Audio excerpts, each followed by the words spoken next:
satu pun yang mampu menghalangiku menyala di dalam hatiku. Hari ini hari milikku, juga esok masih terbentang dan mentari kan tetap menyala di sini di dalam hatiku. Meskipun tembok yang tinggi mengurungku, berlapis pagar duri sekitarku, tak satu pun yang mampu menghalangi.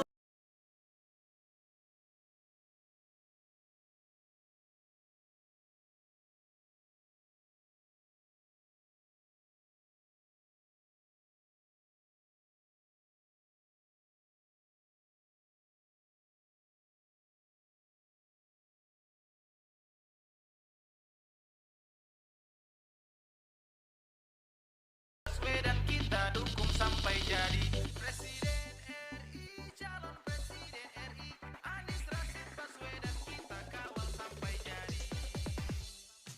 Apa kabar Indonesia, kembali kami menyapa, kabarkan pada semua tentang figur yang amanah. 2024 makin hari makin dekat, dukung Presiden yang hebat, Anies Baswedan yang tepat. Beli Pepsodent di Sumatera, beli Manggis di Tanah Jawa, calon presiden. Dan para tamu terhormat, selamat datang di Kota Kembang. Dipersilahkan kepada Bapak serta rombongan untuk duduk di tempat yang sudah kami sediakan.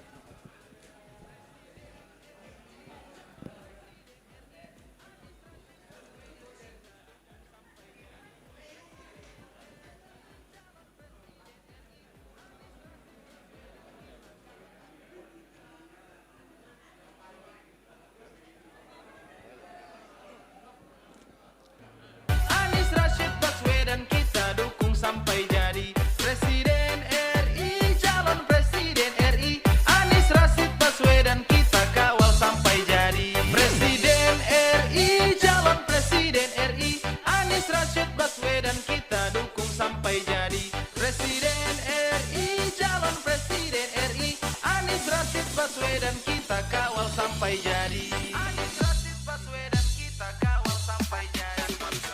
Mulai pada kelihatan para lawan ketakutan, cari-cari kesalahan, gagalkan Anies Baswedan. Mari rapatkan barisan, kokohkan persatuan, lawan ketidakadilan, mari lawan kecurangan.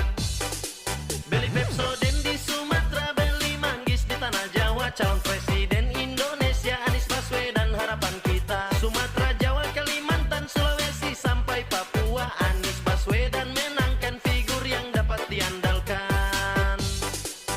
Presiden RI, calon Presiden RI, Anies Rashid Baswedan kita dukung sampai jadi Presiden RI, calon Presiden RI, Anies Rashid Baswedan kita kawal sampai jadi Presiden RI, calon Presiden RI, Anies Rashid Baswedan kita dukung sampai jadi Presiden RI, calon Presiden RI, Anies Rashid Baswedan kita kawal sampai jadi. Anies Rashid Baswedan kita kawal sampai jadi Presiden RI, calon Presiden RI, Anies Rashid Baswedan kita dukung sampai jadi Presiden RI, calon Presiden RI, Anies Rashid Baswedan kita kawal sampai jadi. Apa kabar Indonesia, kembali kami menyapa, kabarkan pada semua tentang figur yang amanah. 2024 makin hari makin dekat, dukung Presiden yang hebat, Anies Baswedan yang tepat. Beli Pepsodent di Sumatera, beli Manggis di Tanah Jawa, calon presiden Indonesia Anies Baswedan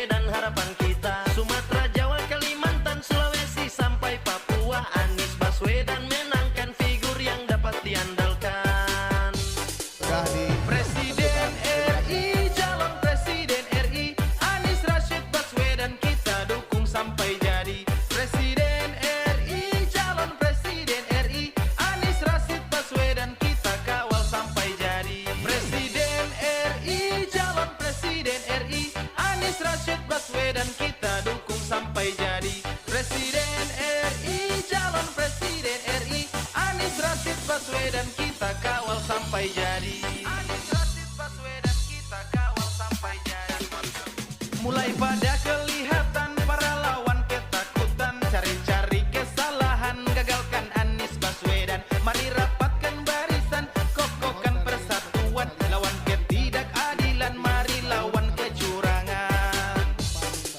Beli Pepsodent di Sumatera, beli Manggis di Tanah Jawa, calon presiden Indonesia Anies Baswedan harapan kita. Sumatera, Jawa, Kalimantan, Sulawesi sampai Papua, Anies Baswedan menangkan figur yang dapat diandalkan.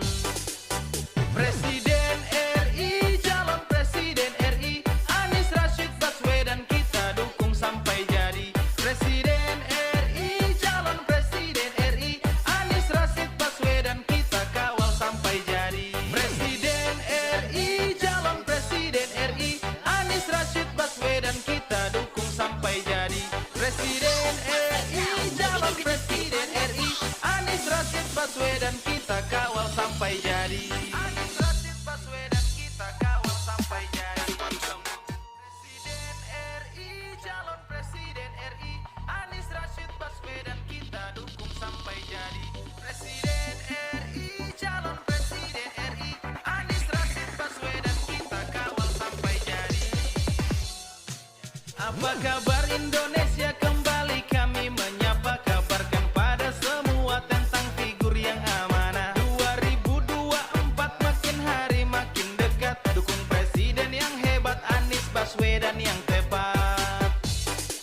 Beli Pepsodent di Sumatera, beli Manggis di Tanah Jawa, calon presiden Indonesia Anies Baswedan harapan kita. Sumatera, Jawa, Kalimantan, Sulawesi sampai Papua, Anies Baswedan menangkan figur yang dapat diandalkan. Presiden RI, calon presiden RI, Anies Rashid Baswedan kita dukung sampai jadi. Presiden RI, calon presiden RI, Anies Rashid Baswedan kita kawal sampai jadi. Presiden RI, calon presiden RI, Anies Rashid Baswedan kita dukung sampai jadi. Presiden RI, calon presiden RI, Anies Rashid Baswedan kita kawal sampai jadi. Anies Rashid Baswedan kita kawal sampai jadi.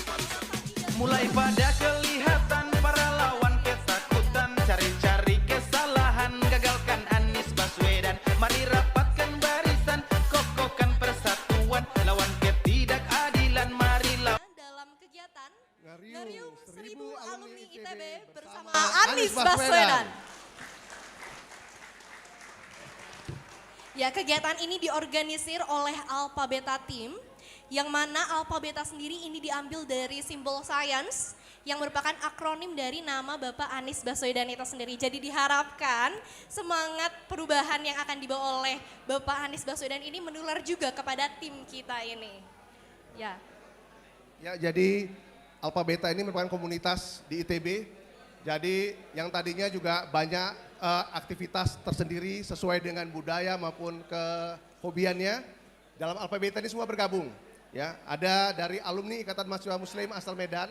Ya, ini dari kawan-kawan yang dididik oleh Bang Imad, almarhum Ustadz Imaduddin Abdurrahman. Kemudian juga teman-teman dari alumni Minang Bandung, ya. Walaupun Minang Bandung tapi nuansanya sebenarnya nasional, ya. Kemudian juga teman-teman dari Ganesha Maju Bersama, ya. Kemudian juga komunitas Kopi ITB, ya. Ya. Dan juga teman-teman dari komunitas lainnya yang kami tidak bisa sebutkan. Madiun juga, ya. Wah. Salmo, ya, Salman ITB, ya. Dan juga komunitas Kapa dan lainnya yang hadir di sini.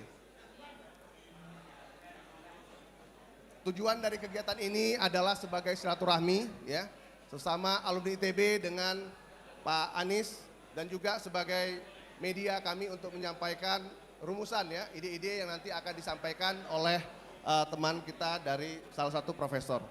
Ya, dan sebelum kita mulai acaranya ya Bang, perlu kita kenalan terlebih dahulu ya sebagai Master of Ceremony pada kegiatan hari ini.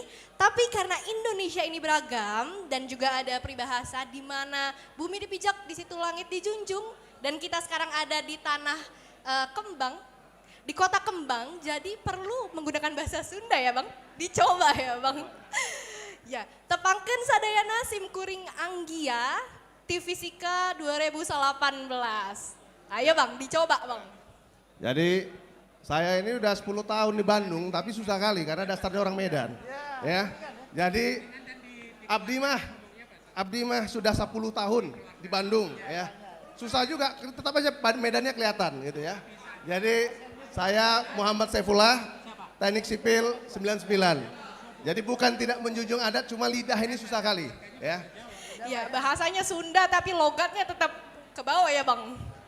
Oke, jadi sebagai informasi juga bahwa kegiatan kita hari ini diselenggarakan secara streaming berkat dukungan dari Freedom News. Jadi terima kasih banyak atas dukungannya dan juga terima kasih kepada kawan-kawan media yang sudah berkenan hadir pada kegiatan kita hari ini. Ya, untuk kegiatan selanjutnya kami akan mempersilahkan Bang Henry Harmen ya, Ketua Komunitas Alpha Beta ya, panitia acara ini ya.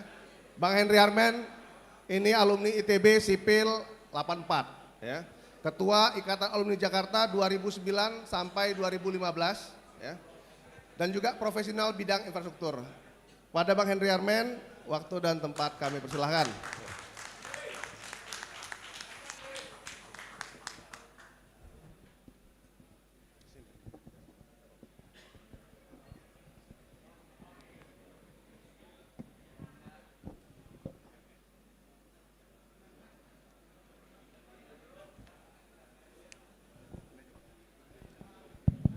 Bismillahirrahmanirrahim. Assalamualaikum warahmatullahi wabarakatuh. Assalamualaikum warahmatullahi wabarakatuh. Alhamdulillahi rabbil alamin. Wassalatu wassalamu ala asrafil anbiya'i wal mursalin wa ala alihi wa sahbihi rasulillahi ajma'in. Pada pagi yang cerah dan dengan suasana yang penuh riang gembira ini, marilah sekali lagi kita sambut dengan aplaus yang gemuruh pemimpin perubahan kita kini dan masa depan, Bapak Anies Rashid Baswedan.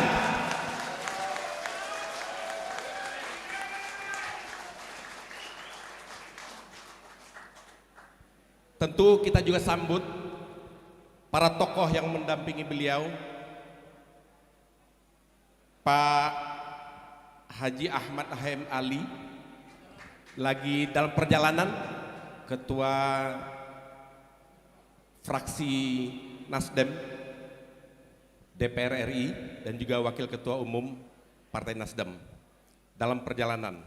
Kemudian Pak Saiful Huda, selamat datang urang Bandung oge di Unpad Universitas Pajajaran Bandung. Anak muda yang sekarang menjadi Ketua Komisi 10 DPR RI, kita berikan aplaus juga. Kemudian Pak Charles Melkiansyah sudah hadir, tadi menurut informasi mau hadir. Kemudian Pak Rajiv Singh, tadi ada informasi mau hadir. Kemudian kita sambut para undangan kita, Bapak Bambang Wijayanto dan Pak Novel Wassedan. Tepuk tangan. Tadi sudah ada pertemuan dengan Ketua Dewan Pengarah Pak Syaganda Nenggolan. Kemudian Ketua Paguyuban Solidaritas Masyarakat Tionghoa Jawa Barat Pak Henry Husada. Kita berikan aplaus. Pak Maman Imanul Haq sudah datang belum? Ketua Balai Amin Jawa Barat. Kemudian para tokoh alumni, ini banyak sekali nih. Tentu Profesor Miftah Farid, guru kita, guru ngaji kita, sudah mengabdi mungkin lebih dari 55 tahun di ITB dan merupakan guru besar ITB kalau tidak salah, beliau juga. Kemudian Dr. Syaganda Nenggolan. Ini tokoh kita yang hampir hari-hari kita lihat di televisi. Mungkin top one sekarang ini di televisi. Kemudian Dr. Haru Swandaru, Ini angkatan 93 kalau tidak salah. Ini ketua DPW PKS Jawa Barat. Jadi tadi kita ngobrol dengan Pak Anies, apakah PKS itu banyak orang ITB atau orang ITB banyak PKS? Tapi mungkin dua-duanya. Kemudian Profesor Emir Husni, angkatan 87, Profesor Elektro. Tepuk tangan. Dr. Jehansah Sirgar, ahli perumahan dari arsitektur ITB. Kemudian Darman Syah Hussein, anggota DPD RI Darman Syah, anggota DPD RI dari Babel. Planologi 74 kalau tidak salah. Kemudian Denda Alam Syah. Denda Alam Syah ini satu-satunya calon anggota DPD dari ITB, dari Jawa Barat. Kemudian Bang Johan Syah, untuk mempersingkat, Bang Sukri Saat, angkatan 76, Bang Johan Syah 79. Kemudian Abi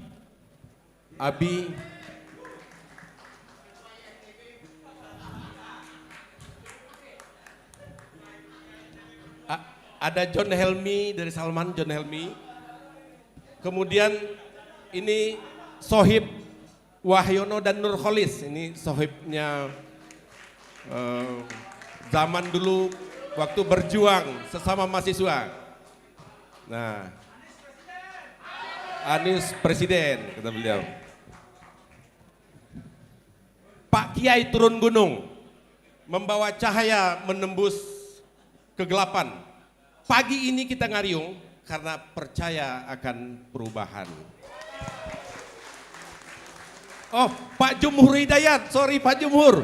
Tokoh buruh, Pak Jumhur Hidayat. Pak Jumhur Hidayat, tepuk tangan yang gemuruh. Ya, Pak Anies dan Bapak Ibu sekalian, pada hari ini kita ngariung tentu untuk menjalin silaturahmi. Berbagai alumni yang hadir dari beberapa profesi, ada dosen peneliti, kemudian pengusaha, pelaku industri, seniman, budayawan, aktivis partai politik, aktivis LSM, dan lain sebagainya. Kelihatannya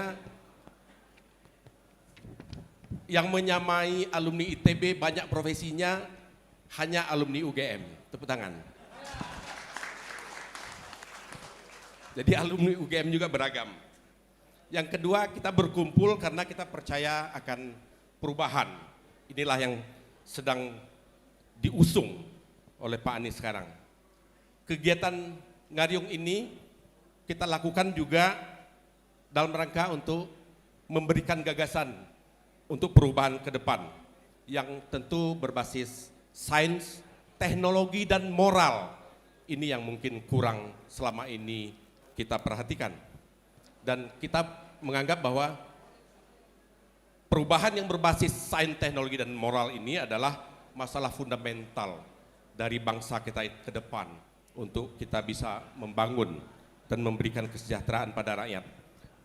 Pak Anies dan kawan-kawan semua, kegiatan ini terselenggara atas gotong royong kita bersama. Sumbangan material, moral, dan lain-lain, termasuk sumbangan semangat, sumbangan pemikiran, yang kesemuanya menunjukkan bahwa ITB sudah mulai kompak lagi. Tepuk tangan.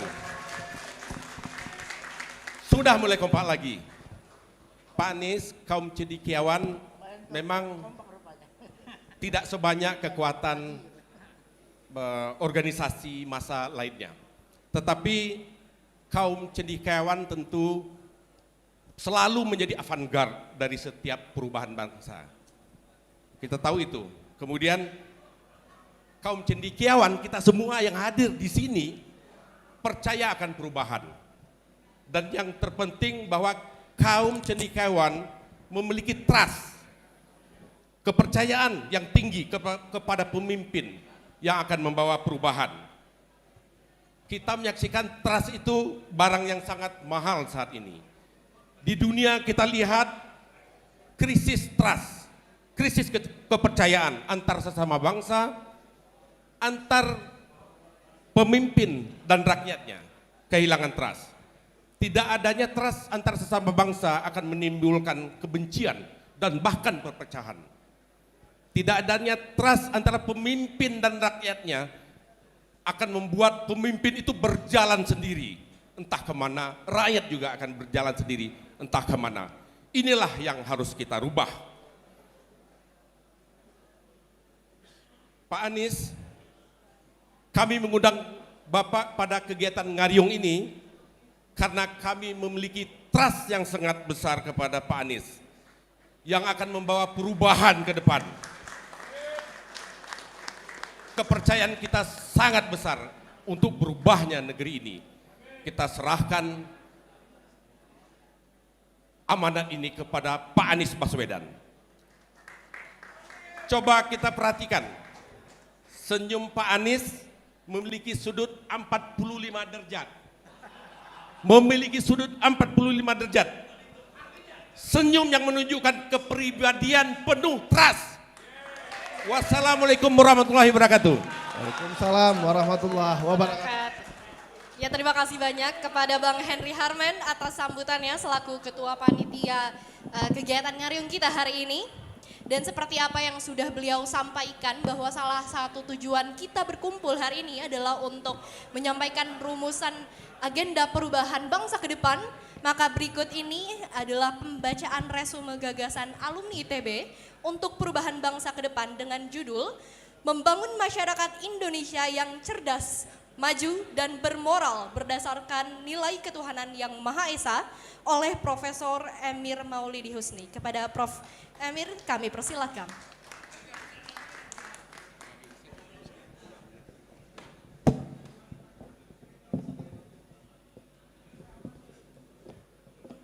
Assalamualaikum warahmatullahi wabarakatuh.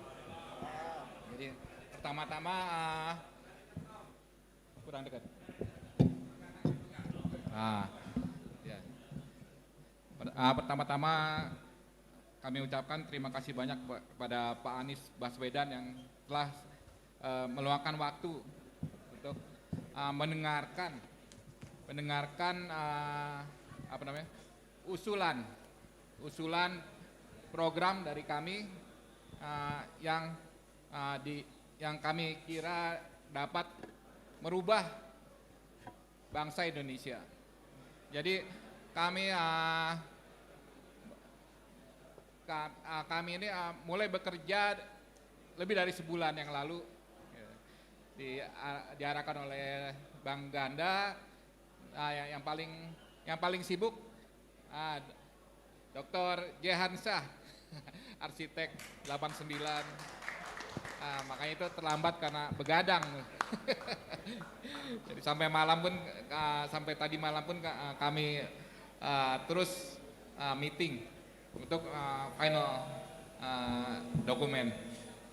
Nah, jadi dan kami dibantu oleh banyak juga profesor ITB, juga dosen-dosen dari swasta, perguruan tinggi lain, juga dokter alumni ITB yang bergerak sebagai praktisi di industri. Nah, jadi memang kami menulis ini untuk mendapatkan ide yang komprehensif. Jadi oleh karena itu memang mau nggak mau dosen itu harus diikutkan. Makanya itu. Jadi kalau dosen tidak diikutkan jadi kurang. Dan kami sangat menginginkan karena Prof. Anies Baswedan adalah akademisi. Nah, di sini. Jadi seperti kayak COVID kemarin, pengalaman PBB memberi acungkan jempol kepada Kanselir Jerman Barat yang sudah pensiun karena diakui karena beliau adalah scientist. Jadi akademis di sini menurut kami profesi akademis ini sangat penting untuk membangun Indonesia. Jadi tidak hanya memberikan proyek-proyek dan proyek. Ya, jadi kami bacakan. Nah, judulnya adalah membangun masyarakat Indonesia yang cerdas, maju dan bermoral berdasarkan keunggulan teknologi dan industri. Ya. Pertama, persoalan bangsa dan negara. Bismillahirrahmanirrahim. Kami para alumni TB yang ngariung di Bandung pada hari ini mengamati banyaknya persoalan bangsa dan negara Indonesia yang perlu menjadi perhatian kita semua. Persoalan bangsa yang menjadi perhatian kami utamanya adalah gagalnya pembangunan industri dan penguasaan teknologi unggul di Indonesia. Pengembangan teknologi dan pembangunan industri di Indonesia menghadapi berbagai tantangan yang menghambat kemajuannya. Saat ini Indonesia belum mandiri dalam mendukung penyediaan energi murah, selalu gagal mewujudkan industri mobil nasional, industri penerbangan yang menurun, belum adanya kemandirian digital dalam arti lemahnya penguasaan data digital dalam aplikasi komersial maupun sosial dan sebagainya. Salah satu persoalan adalah lemahnya kepemimpinan pemerintah dalam menghasilkan iklim yang kondusif untuk berkembangnya inovasi teknologi unggul dan industri strategis. Keterbatasan infrastruktur juga menjadi kelemahan lainnya. Infrastruktur hanya berbasis proyek-proyek secara tidak terencana. Hasilnya adalah infrastruktur yang kurang berkualitas. Seperti banyaknya bandara dan terminal yang mangkrak, jaringan transportasi yang tidak optimal pemakaiannya, dan pembangkit listrik yang tidak stabil dan merusak lingkungan. Nah, lalu berkembangnya liberalisasi ekonomi yang tidak terkendali di Indonesia juga menjadi faktor penghambat kemandirian teknologi dan produksi industri dalam negeri karya anak bangsa. Dan pada akhirnya terjadilah penurunan kemandirian bangsa yang tampak dari besarnya hutang negara, rendahnya ekspor, banjirnya impor, serta menurunnya budaya cinta produksi dalam negeri di kalangan masyarakat Indonesia. Di sisi lain, dan sebagai akibatnya pula, berbagai persoalan sosial dan budaya di masyarakat juga mengemuka. Masih rendahnya kesejahteraan masyarakat Indonesia terutama di lapisan masyarakat menengah ke bawah menunjukkan pemerintah gagal memanfaatkan bonus demografi yang sudah terjadi sejak tahun 2020, di mana penduduk usia produktif sudah mencapai 70%. Yang berikutnya adalah strategi pembangunan industri dan penguasaan teknologi. Pengembangan teknologi dan pembangunan industri adalah dua aspek yang sangat penting untuk menjadi mesin pertumbuhan ekonomi dan kemajuan Indonesia. Upaya memajukan teknologi dan industri adalah upaya kompleks dan memerlukan kepemimpinan yang kuat dari pemerintah dan kerjasama dengan perguruan tinggi dan pengusaha industri. Kebijakan dan strategi pengembangan teknologi dan industri di Indonesia harus disusun secara cermat dan terencana sehingga dapat dilaksanakan secara efektif. Dalam implementasinya akan dirumuskan lebih jauh mengenai konsep kemitraan antara pemerintah, perguruan tinggi, dan swasta. Program pendidikan dan pelatihan, strategi penyediaan infrastruktur, telekomunikasi, serta pusat data, dan sebagainya. Sehingga kami memberikan 5 program unggulan. Yang pertama adalah membangun masyarakat Indonesia yang cerdas. Di sini jadi membangun masyarakat Indonesia sebagai masyarakat yang super cerdas, jalan dengan kemajuan teknologi global yang didorong dengan artificial intelligence, internet of things, robotika, sumber daya berbasis data atau big data dalam berbagai kegiatan kehidupan sehari-hari. Nah, jadi untuk itu beberapa program strategis yang perlu dikembangkan adalah: 1. Program pendidikan dasar dan menengah hingga perguruan tinggi bagi seluruh rakyat Indonesia karena kurangnya tingkat pendidikan di Indonesia. Yang kedua adalah pengembangan penggunaan artificial intelligence di dunia industri dan pelayanan umum. Ketiga, pengembangan teknologi digital, robot, dan big data secara integrasi. Kelima, program strategis data nasional dalam bentuk pengumpulan, pengolahan, dan yang paling penting adalah proteksi aset digital negara dan data privacy. Jangan sampai lari ke luar negeri. Yang kedua adalah membangun masyarakat Indonesia yang berdaulat. Dalam perkembangannya partisipasi aktif individu dan berbagai lapisan masyarakat dalam proses pengambilan keputusan pembangunan yang didukung oleh berbagai platform digital sehingga memungkinkan berbagai pihak untuk bergotong royong secara cerdas dan integrasi. Usulan programnya adalah 1. Program pengembangan teknososial ekonomi budaya yang bertumbuh pada pemberdayaan masyarakat berupa teknologi tepat guna. 2. Program teknologi geospasial sebagai basis data pengembangan ekonomi. 3. Program teknologi penunjang pariwisata berbasis ekonomi rakyat. 4. Program pengembangan teknologi untuk kepercayaan pembangunan wilayah tertinggal. 5. Program pengembangan teknologi hankam rakyat semesta. 6. Program lain seperti pembangkit listrik mikro, teknologi energi hijau, teknologi ekonomi rakyat, dan sebagainya. Nah, yang ketiga adalah yang diusulkan adalah 1. Produksi kendaraan listrik. 2. Produksi laut, yang lain. Yang keempat, jadi ada yang 4 program besar. Yang keempat adalah membangun industri unggulan. Jadi mengembalikan kesuksesan gerakan Aku Cinta Buatan Indonesia yang akan membagikan keberpihakan masyarakat terhadap buatan dalam negeri. Jadi jangan hanya omong besar, produk inovasi Indonesia harus dibeli oleh pemerintah. Jangan ada kriminalisasi inovator. Nah, itu yang paling penting. Nah, seperti DASEP. Jangan ada DASEP berikutnya, bahkan DASEP itu harus dibebaskan.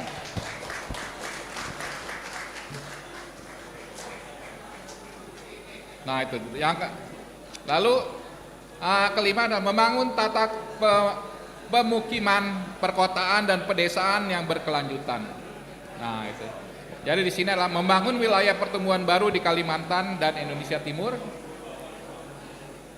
Pembangunan kota-kota pemukiman dormitory new town dengan konsep smart city. Di 10 kawasan metropolitan termasuk koridor Samarinda, Balikpapan menggunakan skema kawasan siap bangun yang dipimpin oleh perusahaan-perusahaan negara seperti Perumnas dan BUMN Karya, bekerja sama dengan ITB dan perguruan tinggi lain, serta didukung oleh pengembangan swasta. Pengembangan program self-help housing dan public housing di 10 kota metropolitan, dan pengembangan 2 kawasan industri terpadu produksi rumah kayu dan rumah bambu berteknologi tinggi. Nah, dengan itu maka diperlukan kerjasama strategi industri, ITB, dan swasta, atau kita lebih kenal istilahnya triple helix. Dan berikutnya adalah diusulkan reformasi BUMN. BUMN memiliki peran yang sangat penting dalam pengembangan teknologi dan pembangunan industri di Indonesia. Peran BUMN menjalankan prinsip penguasaan negara dalam sektor-sektor strategis dan vital bagi negara. Jadi peran BUMN dalam pengembangan infrastruktur untuk mendukung industrialisasi dan urbanisasi. Sekian. Hidup Anies. Ya, terima kasih kepada Profesor Emir ya, atas penyampaian gagasannya. Berikutnya kita juga tidak akan memperlambat waktu ya. Ini akan ada sambutan dari Dewan Pengarah Bangsa Ganda Nainggolan ya. Bangsa Ganda ini Pak, ini Bangsa Ganda ini masuk puber 3 Pak Anies. Ya, Bangsa Ganda ini udah masuk puber 3. Puber 1, puber 2 itu udah masuk penjara 2 kali. Jangan sampai pas Pak Anies puber 3. Ya, sama Bang Jumhur juga. Ya, monggo Pak. Bismillahirrahmanirrahim. Assalamualaikum warahmatullahi wabarakatuh. Hidup alumni ITB Putih. Hidup alumni ITB Putih. Hidup alumni ITB Putih. Yang alumni ITB hitam tidak boleh masuk sini. Bismillahirrahmanirrahim. Yang saya muliakan. Amin. Kenapa kami di sini lucunya pendiri Panjalu, Raja Galuh. Jadi kami menyerap pikiran Pak Anies nanti. Pak Anies juga menyerap pikiran profesor-profesor. Ya, teman-teman alumni ITB, kita bangga karena ada ASN yang berani datang kemari. Ya, Profesor Emir Husni, Dr. J. Hansa, Dr. Saladin, ahli model matematik depan dong. Ini pengorbanan karena besok dipecat mungkin sebagai ASN. Kalau Dr. Baktiar Muin masih ngajar nggak tahu saya. Nah, yang jelas adiknya Profesor Muslim Muin ikut menyusun tapi tidak mau datang kemari. Singkat cerita Pak Anies, Ngariung ini saya pernah di WA ketika ini muncul, Bang Ganda kok cuma 1.000 yang ngumpul dikit amat. Kalau Pak Anies datang ke tempat saya, ini kebetulan ibu-ibu di Lampung tokoh, puluhan ribu saya sediakan untuk Pak Anies. Saya bilang begini Bunda, ini yang 1.000 ngumpul, 1.000 seperti Habibie.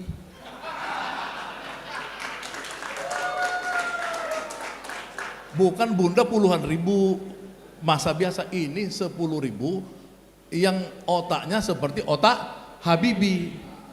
Nah ini masalahnya orang-orang otak Habibie ini, yang satu ya bisa buat pesawat terbang, yang satu bisa buat mobil terbang. Jadi nggak usah Pak Jokowi kemarin kemana ke Cina ngetes mobil terbang, kita bisa buat mobil terbang. Ya, anak-anak ITB di sini bisa buat macam-macam, ya. Seperti Profesor Emir ini ahli satelit dari Imperial College London, ahli satelit bener. Ya. Di sini Tetuko ahli otomotif, bosnya di Astra Toyota dulu. Ya, di sini banyak sekali tokoh-tokoh yang ahli-ahli ITB, bener-bener ahli Pak Anies. Jadi kita pengen apa? Pengen Ngariung karena kita tahu kita menatap masa depan yang suram.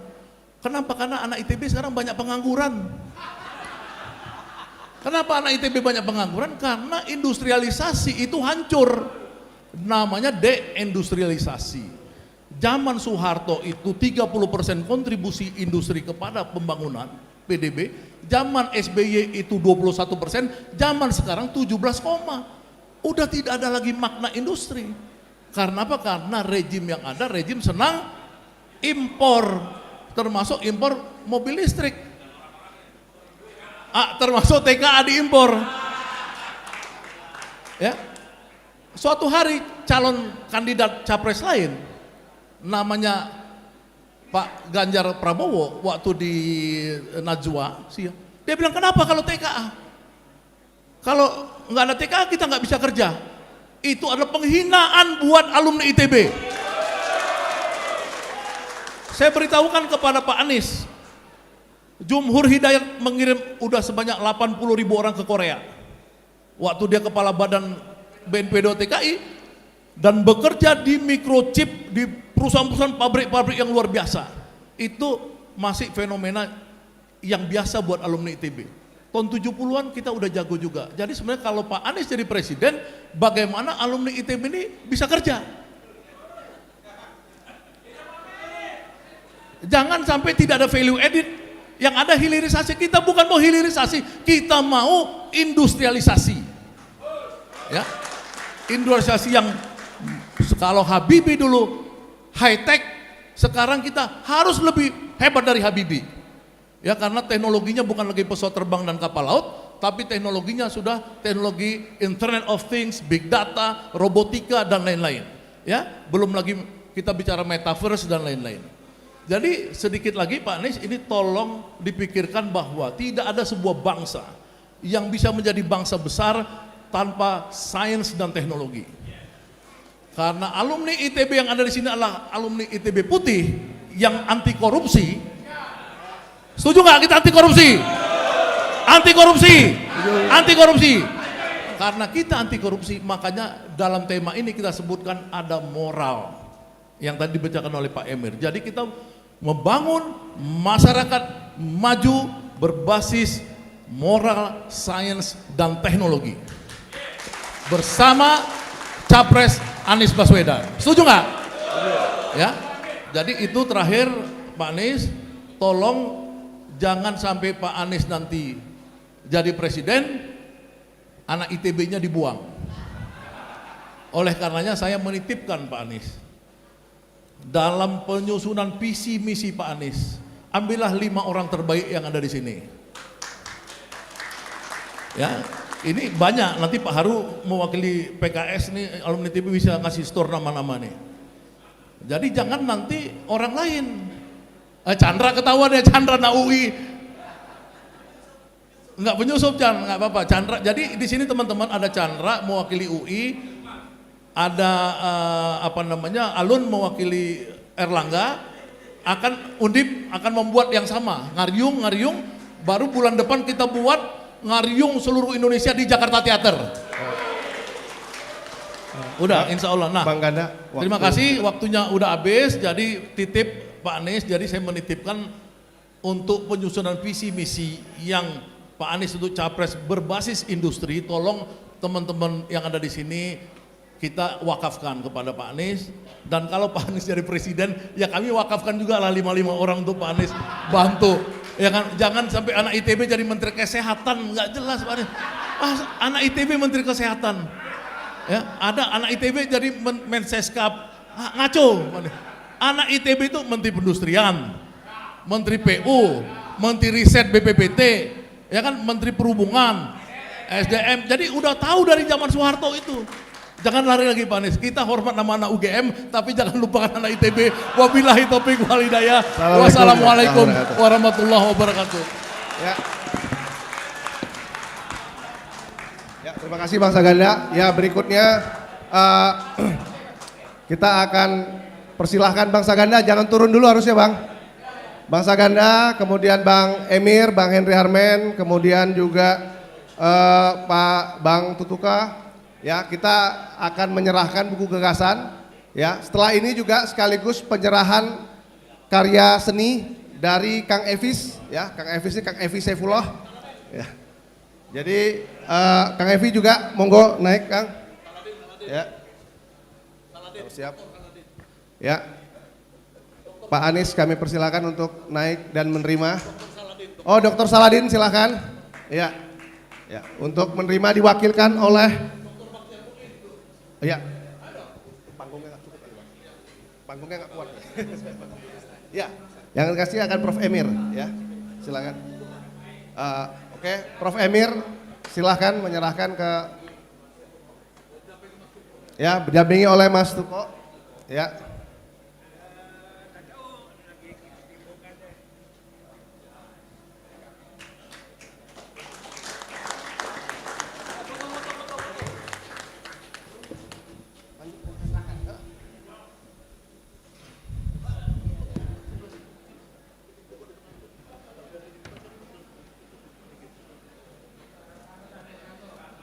Evis maju Kang.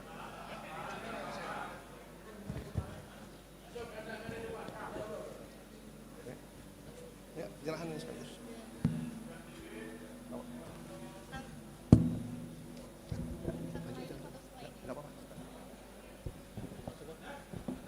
Ya, berikutnya juga ada penyerahan karya seni dari Kang Evis, ya.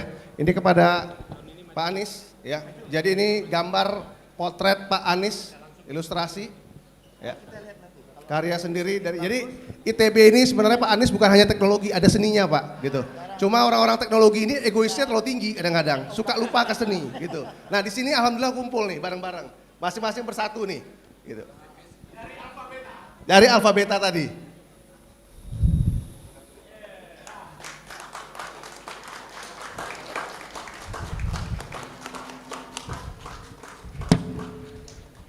Oke, baik, kepada abang sekalian dipersilahkan untuk kembali ke posisinya masing-masing, dan untuk Bapak Anies.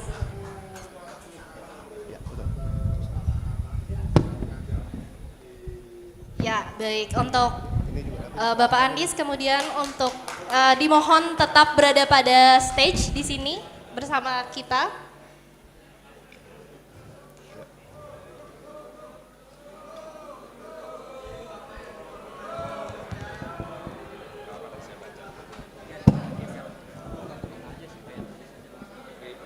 Ya, kepada abang, kakak, hadirin sekalian diharapkan untuk kembali ke tempat duduknya dengan nyaman untuk bisa mendengarkan orasi dari Bapak Anies dengan nyaman pula.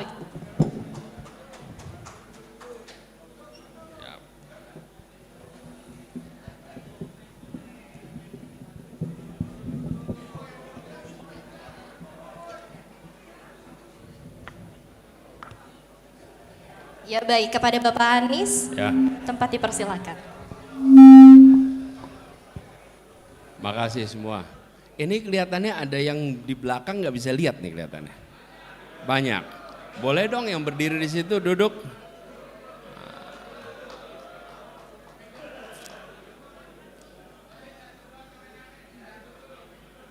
Jadi kita ini, saya sering ngalamin situasi begini, teman-teman. Rebutan foto, dorong-dorongan, betul-betul rebutan. Seperti tadi itu dorong-dorongan. Nanti udah dorong-dorongan rebutan foto itu, selalu akan ada yang bilang gini, cukup, udah. Pak Anies capek. Yang bilang gitu yang udah selfie. Nah, yang udah selfie itu. Nah, bangsa ini sering begitu. Kalau udah makmur, udah cukup. Yang lain nggak usah ikut. Nah itu masalah. Jadi yang di sini jangan nutupin yang di belakang itu. ITB putih prinsipnya keadilan, betul nggak tuh? Yang saya hormati Ketua pengarah nih, Bang Saganda Nainggolan. Tepuk tangan buat Saganda. Kemudian Bang Hendri Harmen, Ketua Panitia. Pak Doktor yang saya hormati Prof. Emir, juga Pak Dr. Jahansah Siregar, Pak Darmansyah Hussein, mana Pak Darmansyah? Siap Pak Darmansyah. Yang saya hormati juga Ketua Komite Olahraga Masyarakat Indonesia, Bapak Denda Alamsyah, mana Denda Alamsyah? Siap. Kemudian Bang Zukri Saad, Pak Ahmad Sarbini, ada Wahyono, Nurholis, Abi semuanya, Alun, Pak Ketua Komisi 10, Miftahul Huda, terima kasih. Kemudian siapa lagi yang belum kesebut? Udah kesebut semua. Jumhur Hidayat. Sebetulnya acaranya harusnya 5 Agustus Jumhur. Jadi sekaligus kita peringatan. Assalamualaikum warahmatullahi wabarakatuh. Selamat pagi, salam sejahtera buat semuanya. Terima kasih teman-teman semua. ITB berkumpul, bergerak, dan yang berkumpul bergerak ini istilahnya tadi ITB putih. Kalau ITB putih ini energinya dahsyat nantinya. Jadi harus lebih besar. Senang sekali bisa ketemu lagi, begitu banyak ketemu di sini. Ini kelihatannya generasinya masuknya 80-an kelihatannya ya. 80-an, mungkin ada 70 juga. Ada 70 juga, tapi bilang aja tampilan 80-an, 90-an. 90-an gitu. 2000. Itu kan era-era masuk ITB susah, bukan? Iya kan? Itu masuknya susahnya gak kira-kira. Kita yang di Jogja cuma berani lihat aja dari jauh itu. Nggak berani daftar kita. Nggak berani daftar, daripada nanti tercatat pernah ditolak, kita nggak enak tuh. Nggak berani kita daftar. Habis apa? Kalau masuk ITB itu tulisannya besar sekali depan itu. Apa tulisannya? Selamat datang putra putri terbaik bangsa. Betul nggak tuh? Betul kan? Jadi yang ngumpul putra terbaik bangsa gitu. Nah ini betul kata Saganda tadi. Kalau sudah kumpul di sini kira-kira level Habibie semua nih yang kumpul di sini. Nah kalau di UGM tulisannya itu selamat datang pemimpin masa depan. Gitu. Ya. Aduh, jadi bannernya salah itu, bannernya salah. Serius itu, di Jogja itu tulisannya selamat datang pemimpin masa depan. Jadi lain kali ditambahin itu kalimat itu. Salah doa. Dan ketika banner itu dipasang, saya ketua ospek waktu itu, sempat ada yang iseng, N-nya dihilangin. Selamat datang pemimpi masa depan. Jadi saya ketika lihat sini, tadi Saganda cerita banyak ini mungkin mulai besok ini selamat datang putra terbaik dan pemimpin masa depan bangsa. Gitu. Jadi terima kasih sekali tadi dibacain pesan-pesannya. Memang betul sekali. Ini agak serius sedikit nih soal ini. Bahwa kita harus mengembalikan agar ilmu pengetahuan dan metode ilmiah menjadi guidance kita di dalam mengambil keputusan. Karena penghormatan kepada teori itu turun. Dan kalimatnya sederhana, teori. Yang penting prakteknya. Loh praktek itu pakai teori. Betul tidak? Coba bikin kursi, kakinya diganti 3. Coba aja, nggak ada itu. Apa yang terjadi? Menurut saya harus dikembalikan. Penting sekali. Dan kita mengalami sebuah pembelajaran dahsyat. Kalau ada orang bilang, oh ya kami percaya sains, oh ya kami percaya teknologi, kami percaya metode ilmiah. Ujiannya bukan pada saat normal, ujiannya itu saat krisis. Kapan itu? Kejadian 3 tahun lalu. Pada saat terjadi pandemi, pada saat itu ketahuan siapa pemimpin menggunakan ilmu pengetahuan dan siapa tidak pakai ilmu pengetahuan. Dan itu ujian pemimpin sedunia, bukan cuma di Indonesia, sedunia. Kita sekarang mentertawakan yang pakai kalung-kalung macam-macam itu, yang pakai metode-metode macam-macam. Kenapa? Karena mereka menomorduakan sains, mereka menomorduakan teknologi, dan mereka tidak menghargai ilmuwan.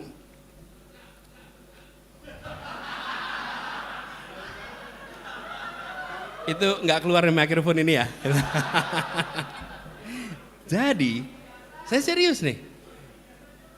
Ketika terjadi pandemi, waktu itu saya sengkat, dan teman-teman boleh cari rekamannya, ada rekamannya. Saya mengatakan pada waktu itu, pada saat kejadian pandemi ini adalah ujian bagi semua pemimpin untuk membuktikan dia mempercayai sains atau dia sekedar lip service soal sains. Karena pada saat itulah kebijakan-kebijakan itu disusun berdasarkan referensi para ilmuwan, metode ilmiah, dan sebagian dari itu harus berhadapan dengan yang disebut ignorance. Ignorance apa? Ketidaktahuan. Dan itu kan lawannya terdidik, bukan? Lawannya terdidik. Di situ kemudian kita harus mengambil keputusan. Bagaimana keputusan tidak populer scientific atau populer ignorance. Dan kami di Jakarta mengalami. Kenapa? Karena kami pakai ilmu pengetahuan untuk mengambil keputusan. Amat tidak populer. Ketika itu amat tidak populer. Dan sering kami harus berhadapan dengan pemegang-pemegang otoritas lebih tinggi, tapi tidak pakai ilmu pengetahuan. Tidak pakai ilmu pengetahuan. Dan itu yang kita hadapi kemarin. Jadi, menurut saya kejadian pandemi itu adalah satu wake up call bagi kita semua, bahwa kembalikan ilmu pengetahuan, metode ilmiah menjadi kompas. Dan kebijakan itu tidak disusun berdasarkan selera pemegang kewenangan. Tidak bisa, karena kebijakan bukan soal selera. Kebijakan ini bagaimana kita memahami masalah, bagaimana kita mengidentifikasi prioritas atas masalah, kemudian cara apa untuk menyelesaikan masalah. Dan di situ seringkali eklektik, harus induktif, harus deduktif, itu semua harus kita kerjakan. Dan tidak bisa kita hanya satu dari dua, kita harus eklektik pendekatannya. Nah, ini membutuhkan keterbukaan pikiran, ini membutuhkan kemauan untuk mendengar, dan kalau dalam bahasa resminya mengedepankan teknokrasi di depan. Dan ini yang membuat Indonesia kemarin sempat mengalami fase kemajuan yang cukup besar, karena teknokrasi menjadi kompas bagi pengambilan kebijakan. Nah, ini yang harus kita kembalikan. Jadi ketika mendengar tadi yang disampaikan oleh Prof. Emir tentang pentingnya kita menempatkan ilmu pengetahuan, sains, teknologi ke depan, itu penting sekali. Dan kami melihat ini menjadi lebih urgent. Kenapa menjadi lebih urgent? Karena ukuran Indonesia itu terlalu besar, dan resiko ketika kebijakan dibuat keliru, itu maldevelopment, malpolicy, ongkos recovery-nya itu mahalnya luar biasa. Recovery itu apa? Waktu, sumber daya, itu luar biasa. Dan kalau kita kehilangan periode itu, negara lain sedang lompat dengan kecepatan yang luar biasa tinggi. Jadi kami melihat perlu itu dikembalikan, dan itu salah satu agenda utama. Saya sering ditanya bagaimana ambil keputusan di Jakarta, maka saya selalu bilang ada 4 urutannya. 1, prinsip keadilan, itu value-nya. Kemudian nomor kedua, interest-nya, public interest, itu nomor 2. Nomor 3, science, teknologi, ilmu pengetahuan, akal sehat, itu pendekatannya. Baru nomor 4, regulasi, peraturan perundangan, dan lain-lain. Jangan dibalik.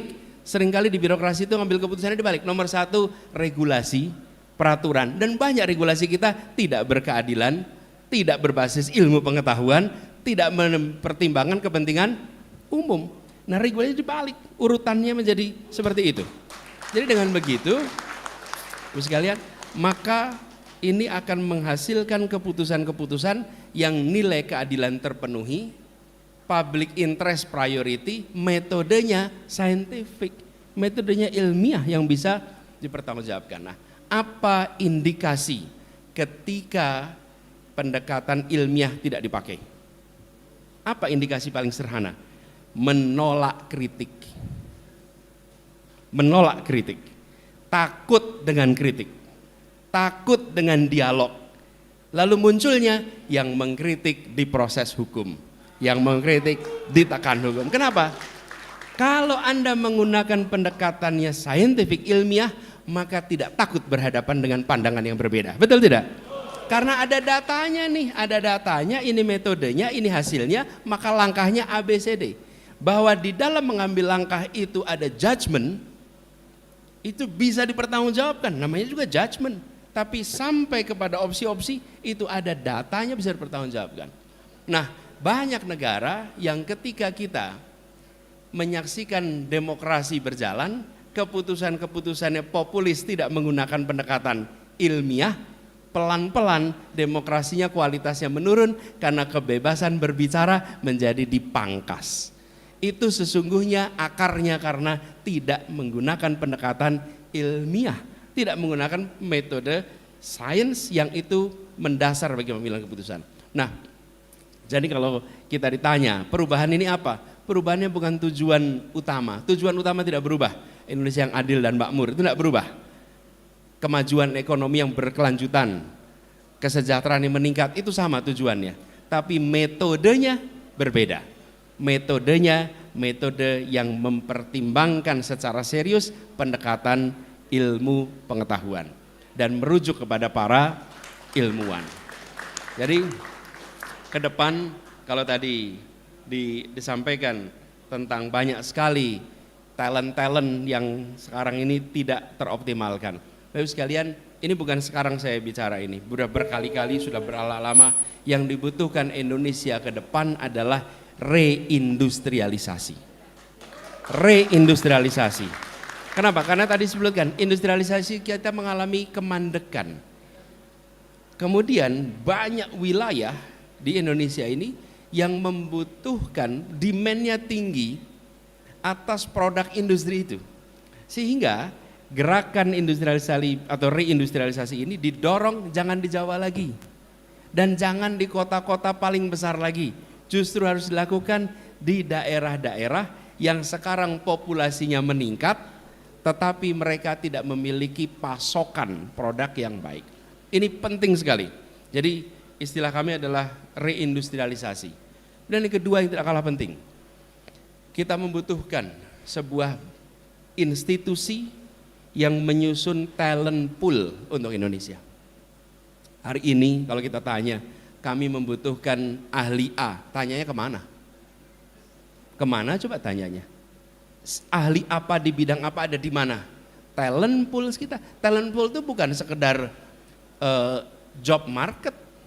Bukan, talent pool itu negara mengidentifikasi pribadi-pribadi mumpuni yang ada di negara ini sehingga semua bisa memanfaatkan ilmu dan pengalaman mereka. Saya sebut nama tadi karena disebut Pak Tetuko misalnya, bidangnya otomotif. Saya nggak kenal, saya nggak tahu. Tapi we need a talent pool. Dan talent pool itu kemudian menyusun nama yang diaudisi oleh pribadi-pribadi yang mumpuni sehingga ini kredibel.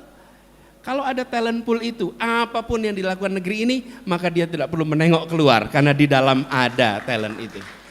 Dan kita nggak kekurangan stok itu, sama sekali nggak kekurangan. Persoalannya yang membutuhkan tidak tahu kemana saya harus mencari, tidak tahu harus kemana. Negara harus hadir untuk memfasilitasi highly skilled labor yang sekarang minim.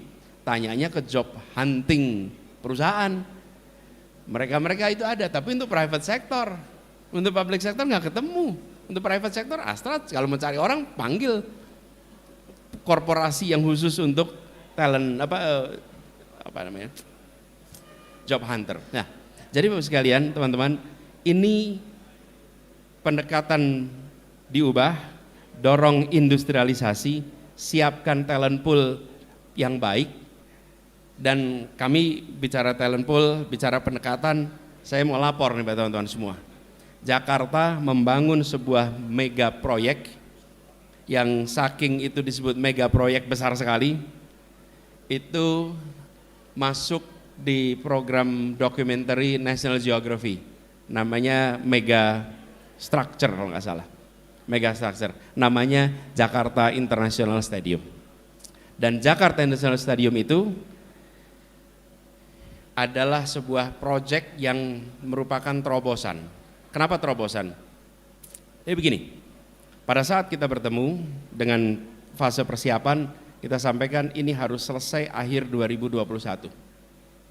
Itu tahunnya 2018. Lalu mereka menyiapkan rancangan. Di ujung timnya lapor, Pak, tidak mungkin selesai 2021 karena pembangunan atap. Stadionnya pakai atap. Dan atapnya itu bisa dibuka tutup. Itu tidak bisa dikerjakan dengan dipercepat.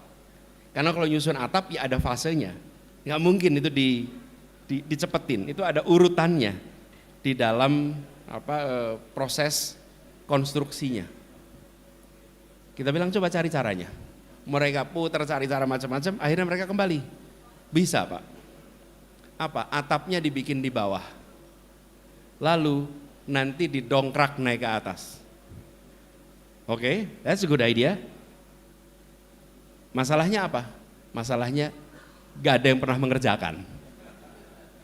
Karena beratnya 3.400 ton. Ekuivalen ngangkat 2.400 mobil Kijang secara bersamaan. Bayangkan 2.400 mobil Kijang dijejer, diangkat bersama-sama.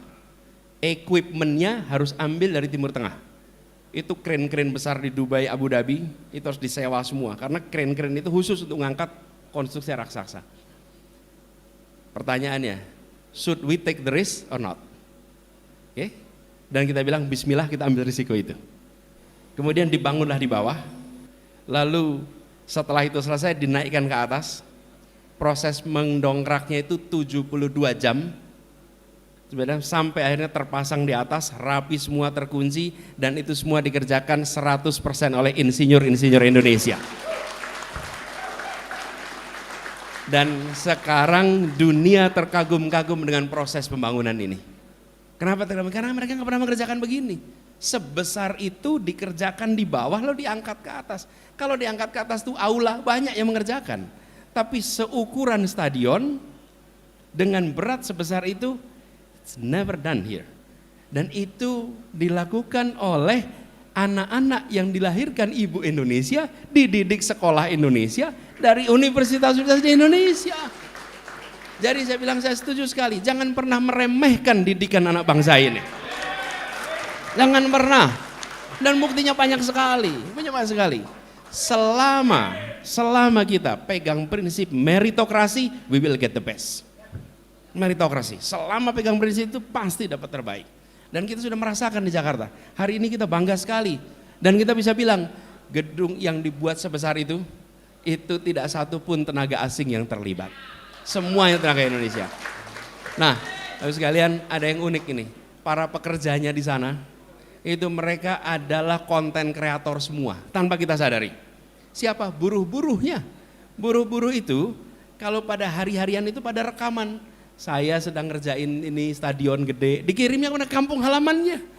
Jadi mereka saking bangganya mengerjakan proyek ini, mereka membuat konten-konten dikirim ke kampung-kampung halamannya. Mereka bukan yang engineer papan atas, mereka pekerja kasar di bawah. Tapi apa yang terjadi? Itu yang namanya kebanggaan atas sebuah proyek yang dikerjakan anak bangsa. Dan itu menular, bukan hanya yang di atas, semua yang di bawah pun merasa, this is mine, this is ours, ini punya kita. Teman-teman sekalian, Bapak-Ibu sekalian, semangat itu yang harus dikembalikan di Republik ini. Ketika kita melihat proyek raksasa dibangun, pada saat ini kita harus mengatakan, kok bukan kita yang mengerjakan? Kenapa kita hanya jadi penonton di tanah kita sendiri? Inilah perubahan, sudah saatnya kita kerjakan itu sendirian. Jadi nonton sekalian, PR kita banyak. Perubahan ini tidak otomatis jalan, tidak otomatis jalan. Karena tidak semuanya berada di barisan yang putih-putih ini. Betul enggak? Ya, ada yang tidak menginginkan perubahan. Tapi kita yakin bila kita berkumpul kuat, maka ini energi fusi, betul nggak? Yang nanti akan bisa memunculkan kekuatan yang luar biasa. Jadi pertemuan 1000 alumni ITB, insya Allah ini simbolik aja. Saking banyaknya sebut 1000. Saking banyaknya sebut 1000. Tapi insya Allah kita song-song perubahan ini bukan sekedar pergantian orang, tapi pergantian pendekatan dan prioritas. Saya ingin sampaikan terima kasih kepada semua yang hadir. Terima kasih atas dukungan, atas kepercayaannya. Ini perjuangan yang kita jalani agak panjang. Saya, Sahganda, Denci, Wahyono, saya mau nyebut Gepeng, nyebutnya Nurholis aja lah sekarang. Mau nyebut Gepeng. Itu zaman dulu luntang-luntung bareng-bareng di era itu. Luntang-luntung bareng-bareng. Dan kita lari-lari kalau dikejar-kejar ke Jatinangor, baliknya ujungnya ke Ganesha. Ini perjuangan panjang. Jadi ini bukan dadakan kita sekarang sedang masuk di dalam arena. Arena perjuangan ini kita kerjakan sejak zaman tahun 90-an ketika kita menginginkan demokrasi. Dan demokrasi alhamdulillah sudah jalan 25 tahun. Sekarang saatnya untuk kita menunjukkan bahwa demokrasi delivers justice and prosperity. Bahwa demokrasi yang kita perjuangkan itu akan menghasilkan keadilan dan kesejahteraan. Ini kata kunci, jangan sampai demokrasi terjadi tapi tidak delivers apa yang menjadi aspirasi dari publik. Dan publik menginginkan kesetaraan, publik menginginkan kemajuan. Nah, mudah-mudahan ini bagian dari kita menuntaskan apa yang sudah dimulai dari tahun-tahun dulu. Tadi sudah saya bilang tadi, ini 70-an, 80-an, 90-an, 2000-an, ini semua karena ITB dulu terkenal sebagai rombongan yang berani-berani itu di ITB. Jadi kalau sekarang ada orang ITB gak berani, ini bukan ITB sebetulnya, bukan ITB. Loh, kita di Jogja ini dapat ceritanya, itu rektor ITB, Iskandar Ali Sabana, betul nggak? Anak-anak itu pada ditahan, tetap aja bimbingan skripsi jalan, tetap aja pada bisa lulus. Kita bilang ini rektor dahsyat ini. Kalau rektornya berani, apalagi mahasiswanya, betul nggak?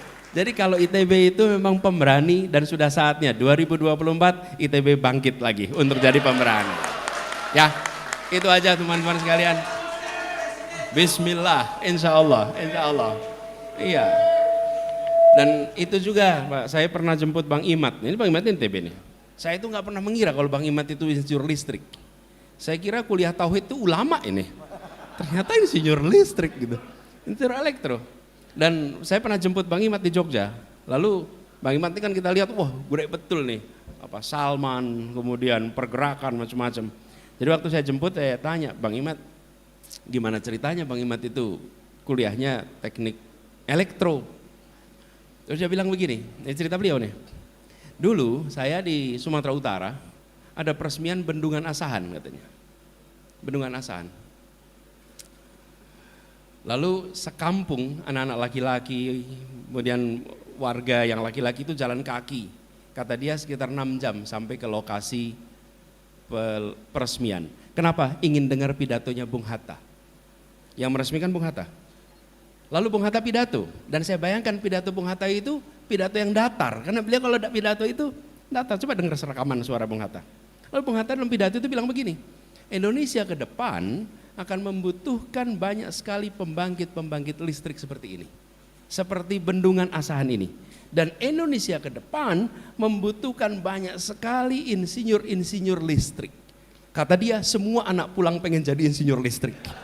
Ini kata Bang Imat nih, semua pengen jadi insinyur listrik. Apa? Saya ketika dengar itu apa yang menarik? Yang menarik begini, yang menarik itu tidak ada orang yang berpikir apa Bung Hatta saudaranya proyeknya listrik ya? Nggak ada. Nggak ada yang berpikir apakah Bung Hatta ini keluarganya ngurusin listrik ya? Tidak. Yang muncul adalah saya percaya tanpa syarat pada kata-kata pemimpin saya. Ini dahsyat. Ada yang namanya unconditional trust pada pemimpin. Unconditional, percaya tanpa syarat. Ketika Bung Hatta mengatakan kami butuh ini, seluruh rakyat mengatakan saya kerjakan. Dan anak-anak kecil itu pengen jadi insinyur listrik, termasuk beliau berangkat.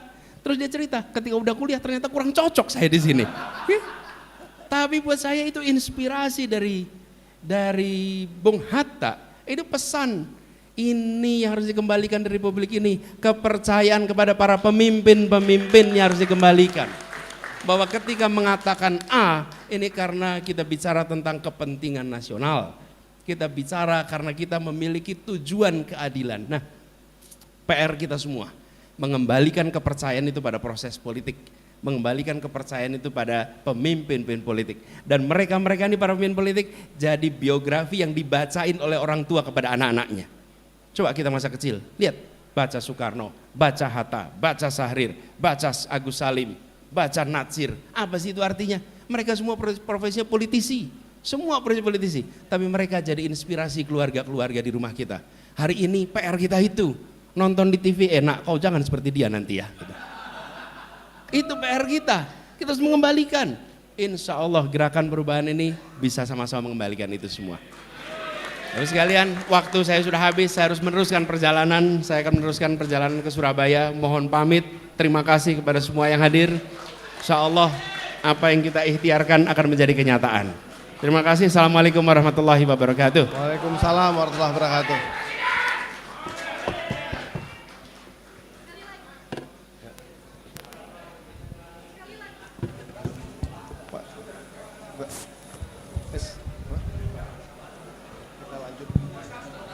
Ya.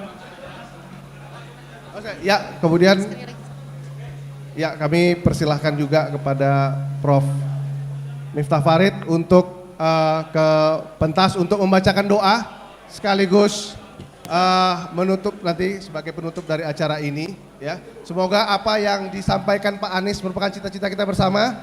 Allah kabulkan ya sesuai dengan nilai tulus dan upaya kita bersama.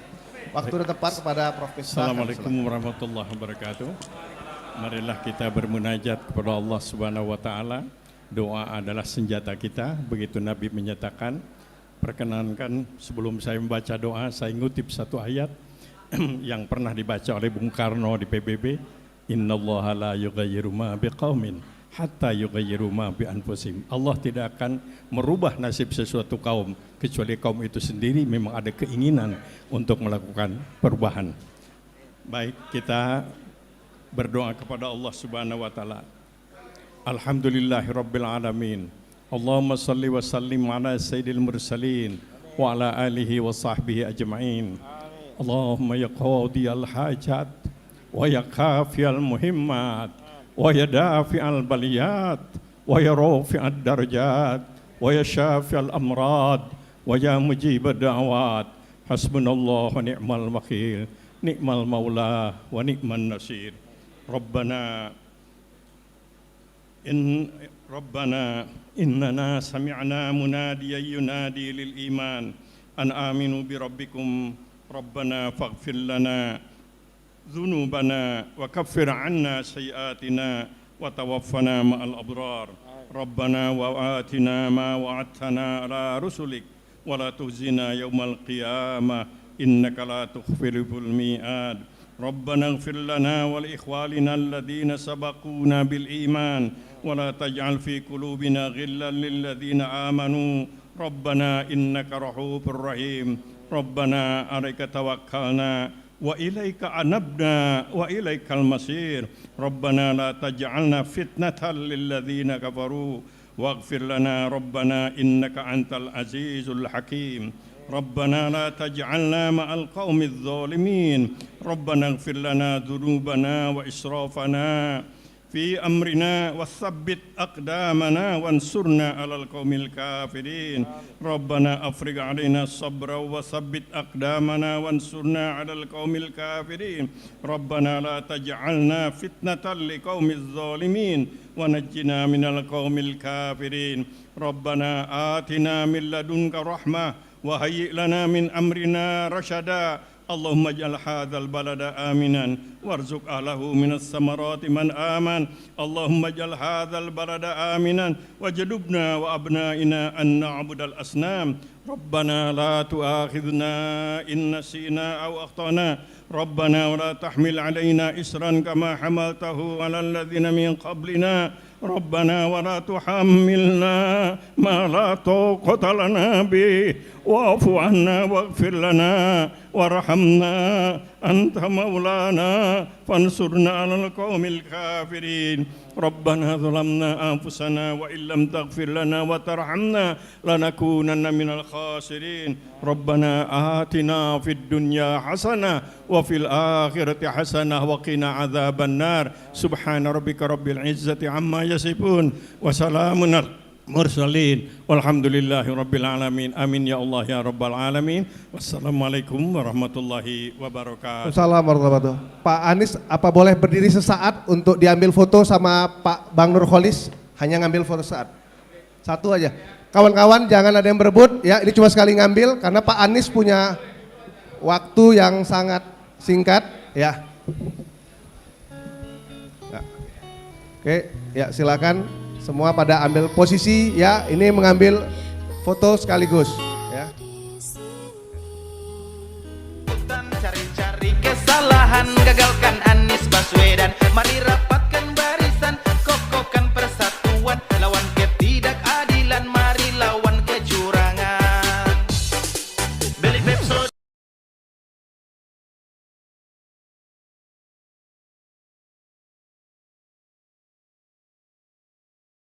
Presiden RI, calon Presiden RI, Anies Rashid Baswedan kita dukung sampai jadi. Presiden RI, calon Presiden RI, Anies Rashid Baswedan kita kawal sampai jadi.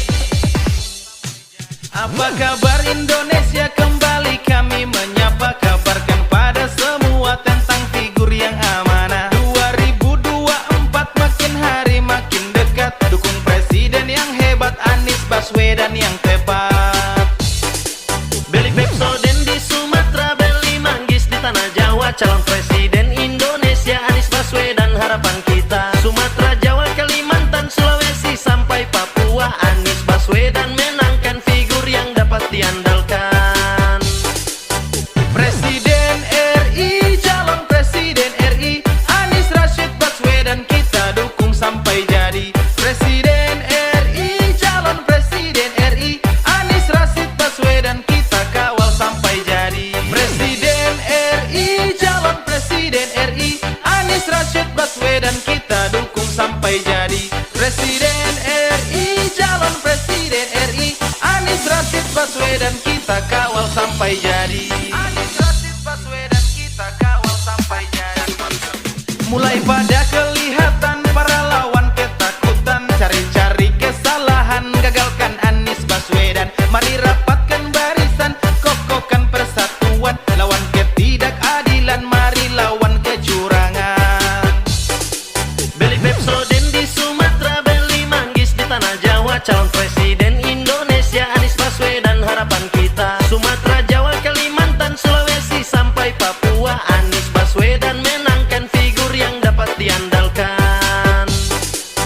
Presiden RI, calon Presiden RI, Anies Rashid Baswedan kita dukung sampai jadi. Presiden RI, calon Presiden RI, Anies Rashid Baswedan kita kawal sampai jadi. Presiden RI, calon Presiden RI, Anies Rashid Baswedan kita dukung sampai jadi. Presiden RI, calon Presiden RI, Anies Rashid Baswedan kita kawal sampai jadi.